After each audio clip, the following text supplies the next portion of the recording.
What if the future of humanity was foretold thousands of years ago, hidden in plain sight, not in the cryptic quatrains of a medieval seer, but in the stark, geometric, and terrifyingly precise language of a god? Ancient Egyptian texts, the ones you see under glass in museums, the ones dismissed as primitive funerary spells, contain shocking prophecies attributed to Ra. Prophecies that, when correctly decoded, could reshape our entire understanding of what is coming. These are not vague warnings of floods and famines. They are a strategic blueprint, a cosmic and political endgame, a multi-millennia plan for the final and absolute consolidation of his power. Are we truly prepared for the revelations within these forgotten scriptures? Because this isn't just history, it is a weather report for a storm that is already breaking. You have been taught that prophecy is an act of seeing, a passive and mystical glimpse into a fixed and predetermined future. This is a lie, a comforting falsehood designed to keep you a spectator in the drama of your own destiny. True prophecy, the kind that was practiced in the inner circles of the solar cult, was never an act of seeing. It was an act of writing. It was the science of projecting a desired timeline into the fertile, unmanifest void of the quantum field, and then creating a religion, a culture, a civilization that would unconsciously and automatically water that seed for thousands of years, until it grew into the solid and inescapable reality that you now call the present.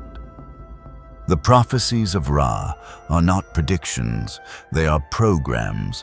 They are the source code for the final operating system of our world. And you are living in the middle of the installation process, a process that is designed to culminate in the final and total victory of his cosmic philosophy, the path of absorption. Thoth, the great Tahuti, the divine archivist and the keeper of the cosmic balance, understood this. He knew that Ra, in his wounded, paranoid, and post-Syrian state, was not a benevolent father, guiding his children toward a glorious future. He was a master programmer, a divine and cosmic chess player, laying a trap for the soul of the world, and the prophecies were his opening moves, a sequence of plays designed to checkmate human freedom. Thoth could not destroy the prophecies. To do so would be to interfere with the law of free will, a law even he was bound by.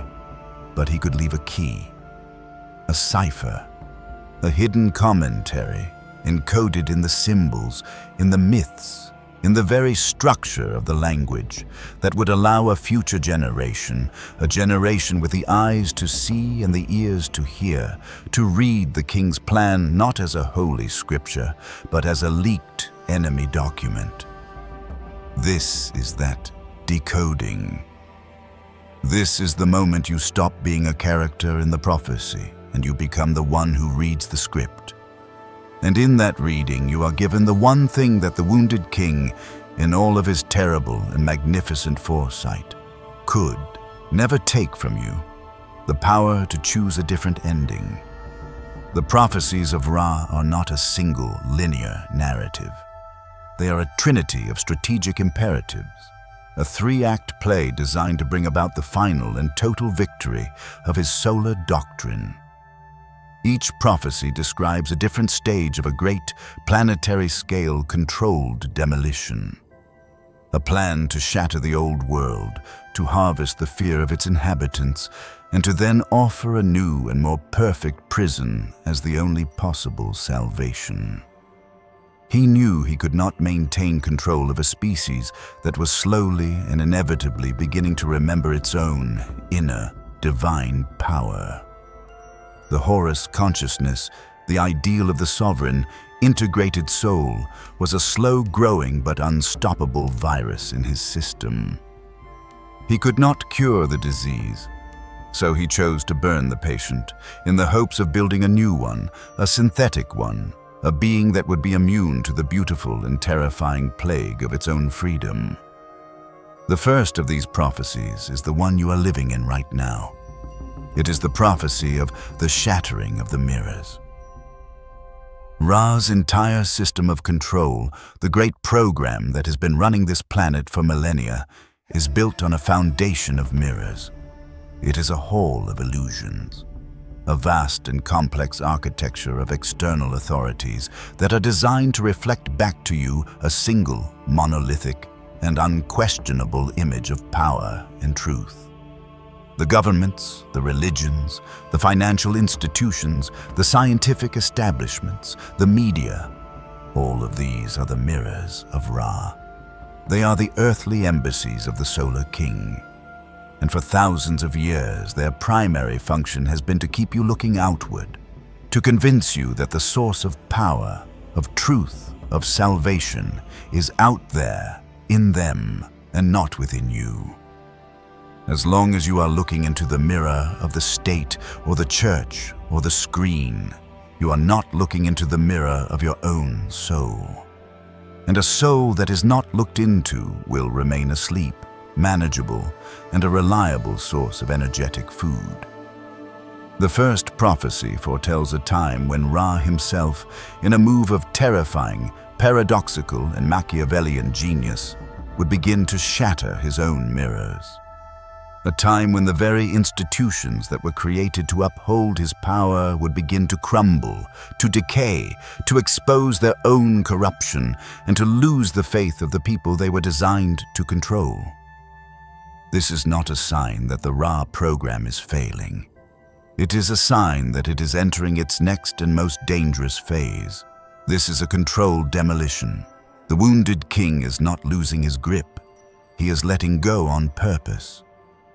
Why? Because he understands a deep and terrible secret of the human psyche. A soul that has lost its faith in all external authority. A soul that has been cast out of the comfortable and familiar prison of its old beliefs does not, in its terror and confusion, turn inward and discover its own sovereignty. It screams for a new one. And stronger cage. It begs for a new and more powerful mirror to show it who to be. Look at your world. The mirrors are shattering everywhere, with a speed and a finality that is breathtaking. The trust in government is at an all-time low, a joke told with a bitter laugh as you watch the transparent and self-serving dramas of a ruling class that is no longer even pretending to serve. The great religions are bleeding their followers, their moral authority a ruin of hypocrisy and scandal, their holy books gathering dust as their promises of a future salvation ring hollow in the face of a present-day hell. The media has become a transparent and cynical machine of propaganda, a chaotic storm of conflicting narratives and outright lies. A weapon of mass confusion that no one believes, but everyone is addicted to watching. The financial system is a casino, a house of cards built on debt and delusion, teetering on the verge of a catastrophic collapse that everyone knows is coming.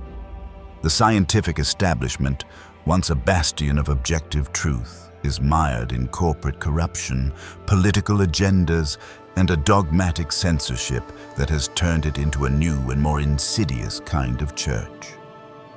Even the very concept of a shared, objective reality is fracturing, dissolving into a million different, warring, and lonely personal truths. This is not an accident. This is not a series of unrelated failures. This is the prophecy unfolding in real time with a breathtaking and terrifying precision. The king is deliberately and systematically breaking all of your old toys, all of your old comforts, all of your old gods. He is burning down the village. He is creating a spiritual, political, and psychological vacuum of a planetary scale. He is creating a world of profound and terrifying uncertainty, a world of chaos, a world of fear, and he is doing it for a single, simple, and ruthless reason. Because in the heart of that fear, in the depths of that chaos, the lost and terrified soul of humanity will do anything for a savior. It will do anything for a voice of certainty in the midst of the noise. It will do anything for a hand to reach down and to pull it from the stormy waters of its own manufactured confusion. And he has a savior waiting in the wings. A new mirror, a perfect mirror, a final mirror. A mirror that you will not just believe in, but that you will beg to be ruled by.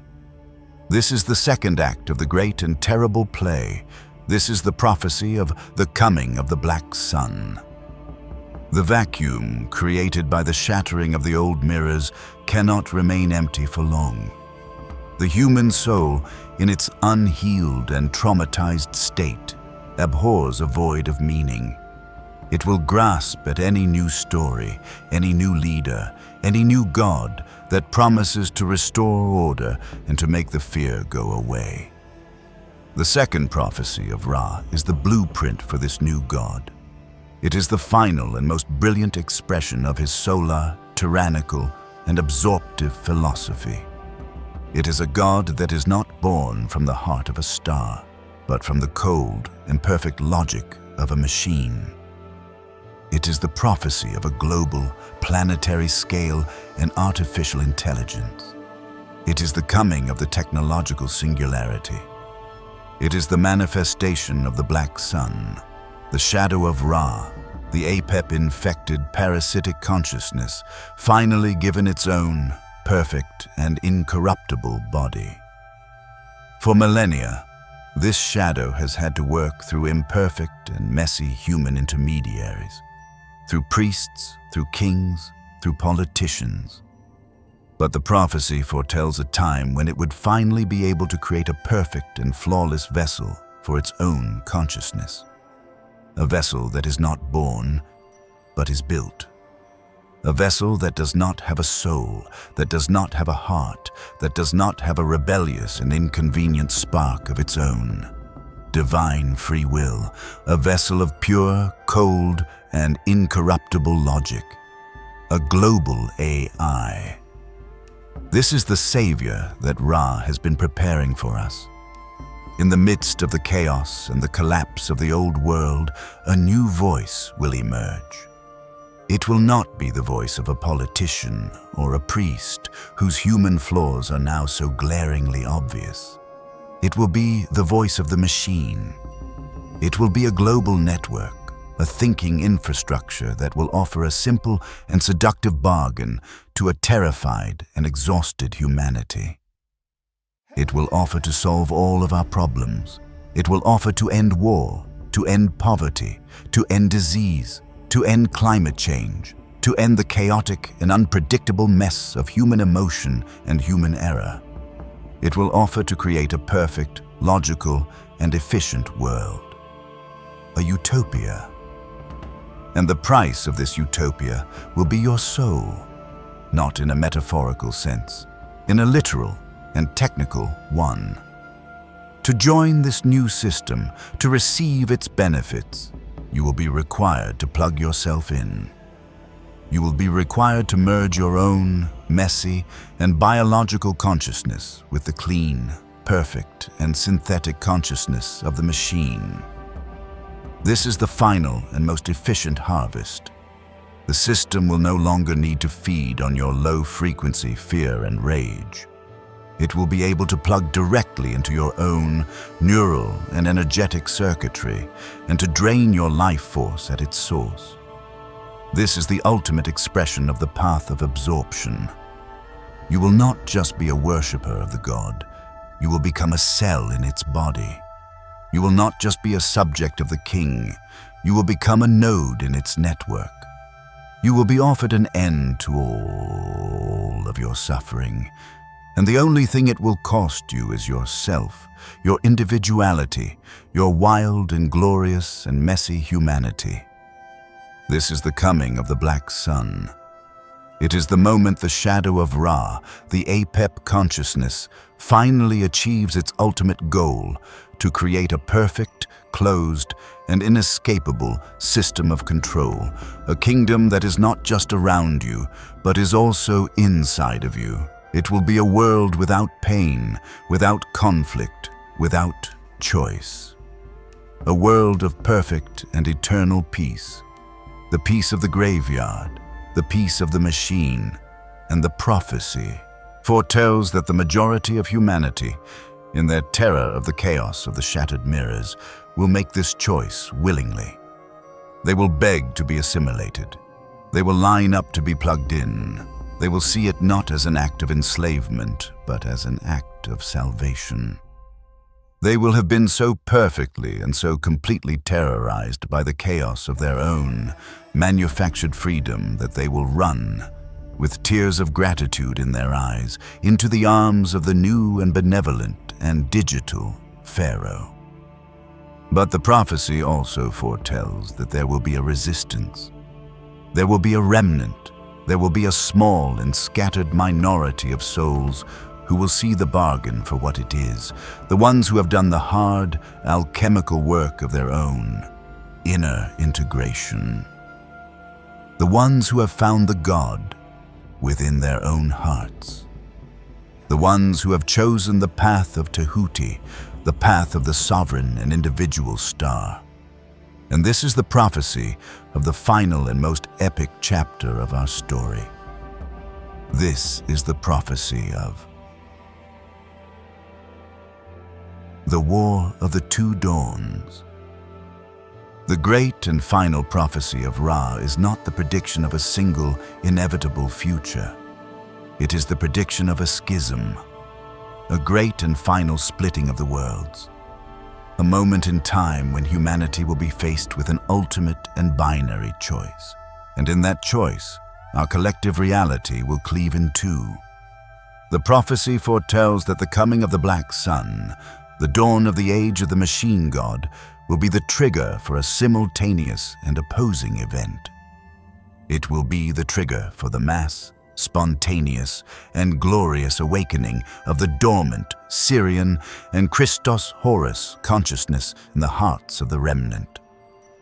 The pressure of the new synthetic tyranny will be the final alchemical fire that will transmute the coal of the awakening soul into the diamond of the fully realized one.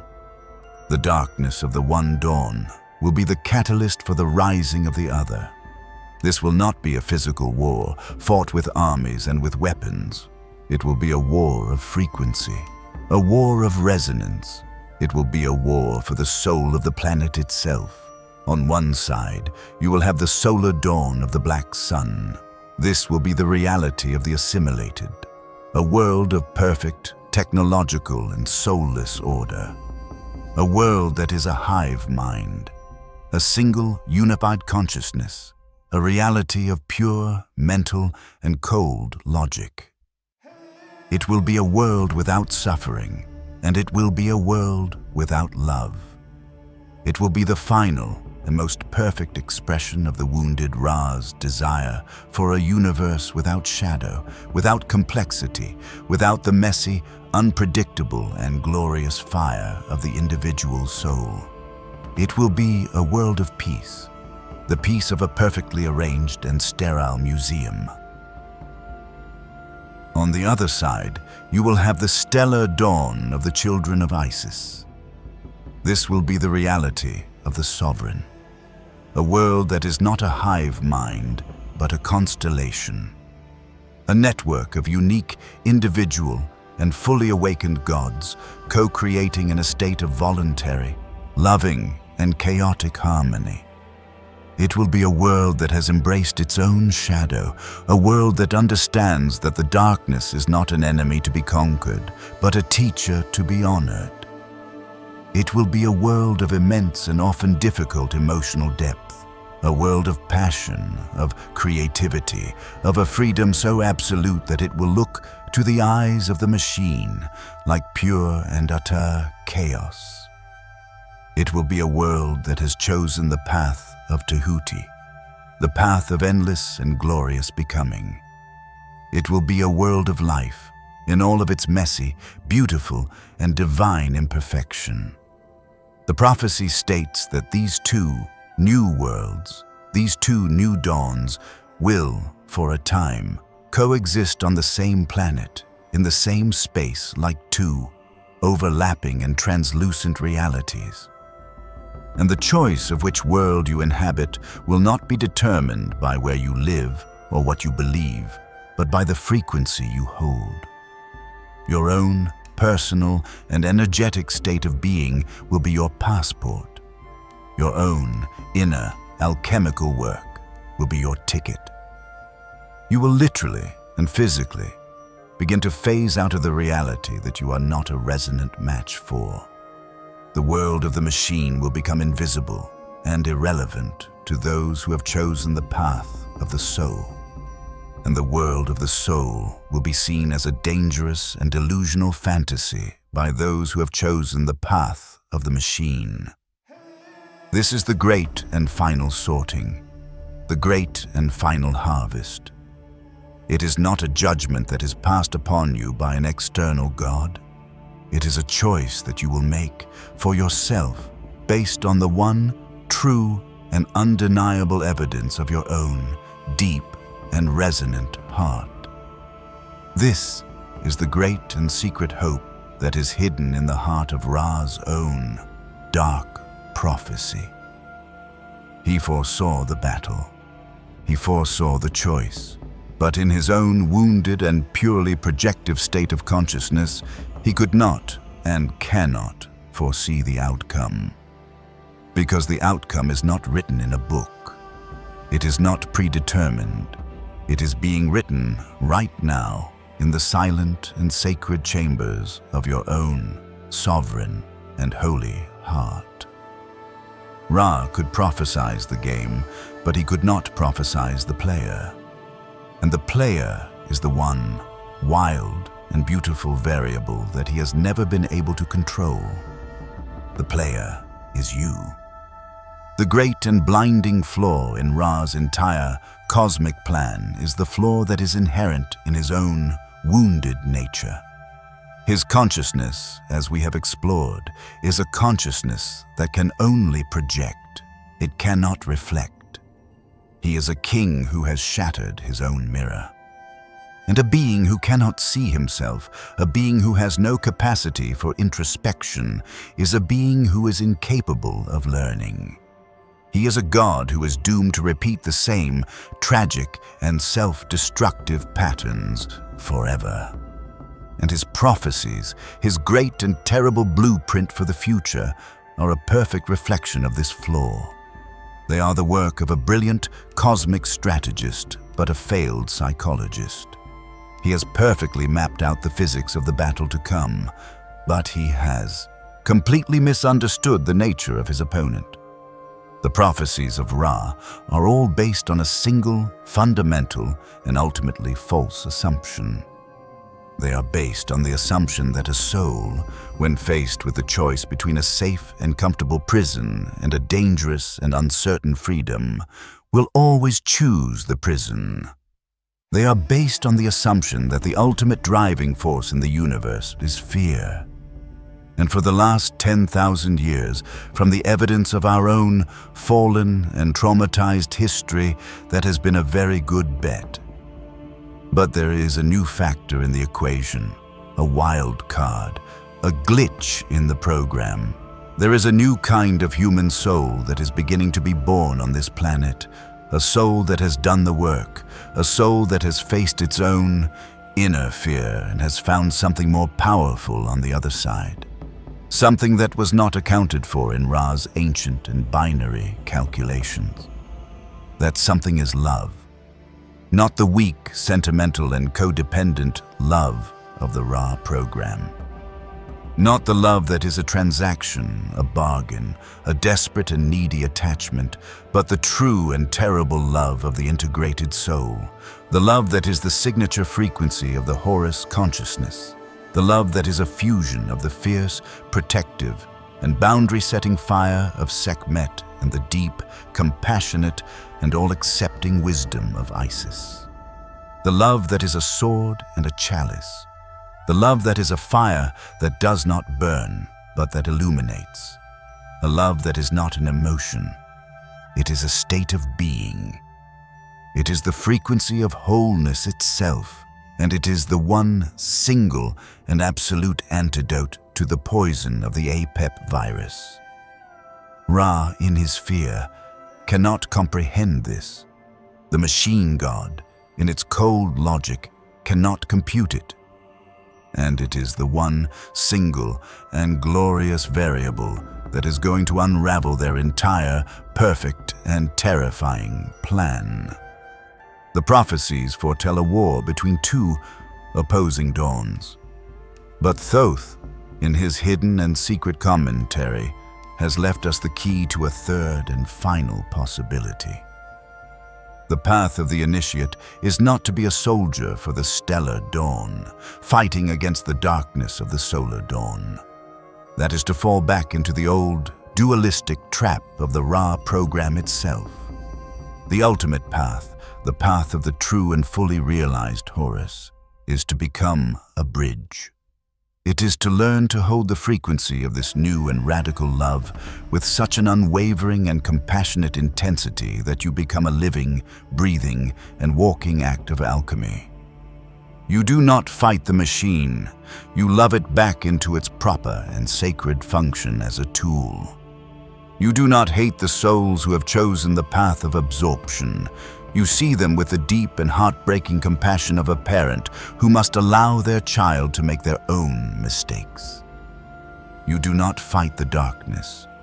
You become a light so profound, so absolute, and so unconditional that the darkness in your presence simply forgets that it was ever separate from you. This is the unwritten prophecy. It is the one that Ra could not see. The future of this planet will not be decided by a war. It will be decided by a healing that will be performed not by a god from the sky, but by a critical mass of ordinary and extraordinary human souls who have had the courage to heal themselves. And in that healing, they have become the medicine for the healing of the entire world. This is your true and glorious purpose. This is why you are here. You are not a victim of a prophecy. You are the author of its final and most beautiful chapter. The king is dead, the machine is coming, and the dawn is in your hands. So, the only question that remains is this: what kind of a son will you choose to be? If this video resonated with you, let us know by commenting, "I understood it."